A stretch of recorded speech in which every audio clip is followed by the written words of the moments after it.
One day, the Prophet ﷺ, he himself saw a dream. And when the Prophets see a dream, it's absolutely true from Allah subhanahu wa ta'ala, no doubt. They either see from Allah or nothing, different to us. And he said, Atani atini al-layla. This night, last night, someone came to me in my dreams, meaning angels. They came to me, two. And they took me into the skies, into the life of the Barzakh, into another world of the dead, the world of the dead. It doesn't say the world of the dead, but Prophet ﷺ means here that he took him to the world of the unseen. And it is the world of the dead. Soon you'll see what I mean. He said, we reached a place. I saw before me a man who was lying down on the floor, on his back. And there was another man, a big man, holding a huge stone. He would come up to this man lying on the floor and he'd throw the stone onto his head. And it'd crush his head. And the stone would roll away. The man would go to pick up the stone, and by the time he comes back to the person on the ground, his head has been restored. And he'd crush it again. The stone would roll away. And he'd keep doing that over and over. So I asked them, who is this man on the floor, and why is that other man doing this to him? They said to me, move on, move on. Don't ask questions, keep going. He said, then we moved on. Then we passed by a man who had a hook, a brass hook in the front of his hands. Or actually a man who was sitting down. And there was another man behind him who had a brass hook. And he would place the hook on the front of his face from his mouth, and he would rip his mouth and eyes and half of the face to his ear. Then he would come to the other side of his face and rip his other side of his face to the other ear. When he'd go to the other side, the first side is restored. Then he'd do the same to the restored side, and then the other side is restored, and then he'd do it again. And he'd keep on doing that over and over again. The Prophet ﷺ asked, who is this person and why is that other man doing this to him? They said, move on, move on. He said, I reached a man who was swimming in a lake which looked like blood. And there was another man on the edge. He had stones in his hands. The man would swim to the other man. The other man would put stones into his mouth and he would have to swallow them and carry them across. And he would bring them out on the other side and he would come back, swim back, take another stone, put it on the other side and continuously do that. He said, why is this man doing this and who is the other man? He said, move on. They said, move on, move on. He said, we reached a place. He said, I saw men and women who were naked inside of what looked like a tannoor. Tannoor is like, in the olden days, this oven. They used to use these ovens to bake in their bread and stuff. Tannoor is very deep and hollow, and it has fire underneath it, very hot in there. He said, I saw men and women in a huge tannoor, huge, as much as the eye could see. And they were hanging in there. And the fire would burn from underneath and burn them, and they would all scream. And the fire would come back. Then it would burn them, and they'd all scream and come back. He said, who are these people and why is this happening to them? They said, move on, move on. He said, I reached and saw a man so tall that I could look up and I could barely see his face. But he was beautiful, and he had a white beard. And around him were children, lots and lots of children, in a beautiful garden. He said, who is this and who are these children? They said, move on, move on. He said, we moved on, and I saw a group of people, a group of men and women, people. One side of their body, of their face, was the most handsomest and beautiful that I've ever seen. And the other side of their face and body was the most gruesome and ugliest I've ever seen.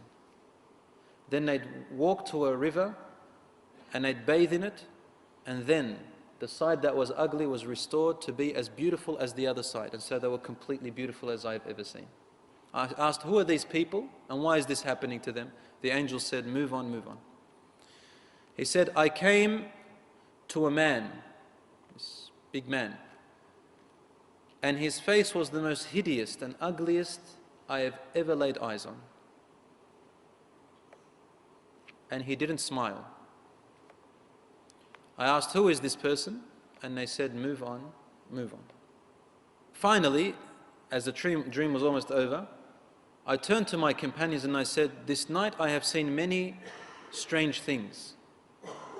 Can you explain them to me?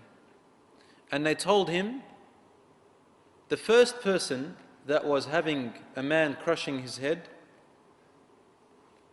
is either, we don't know the exact tafsir here, either an example or it is real.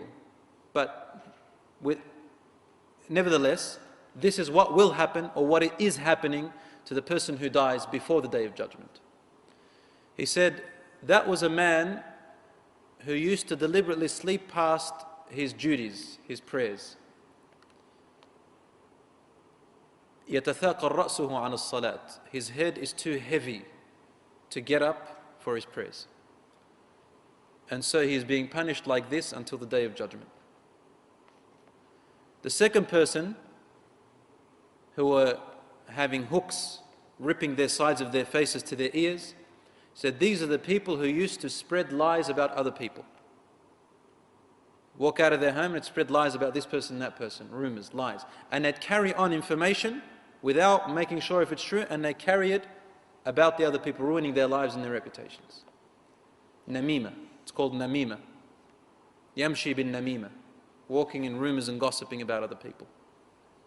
So it's being ripped. This is punishment till the Day of Judgment. The third person, who was swimming and having these stones, he said, ذَلِكَ آكِلُ الرِّبَى. He is the person who consumes interest, riba, usury. Yani, he is not in need.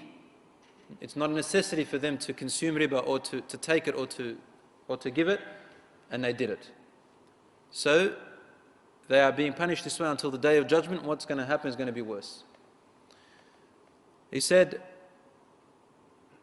the people that were in the tanur, in that big huge oven underneath and screaming from the heat, were the adulterers and adulteresses, fornicators and fornicatresses of this ummah, of this nation.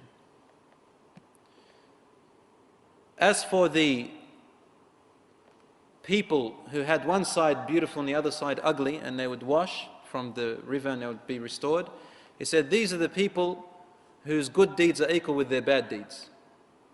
They burn a little bit, or these are the people whose good deeds weren't enough, to make them enter Jannah. So they have burnt for their bad deeds, and then they are saved from the fire,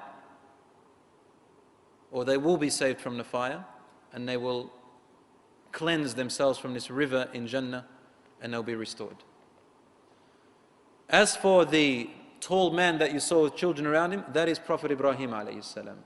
And those children are the children of believers and non-believers who died before the age in which the sayyat are placed upon them, before the age of maturity.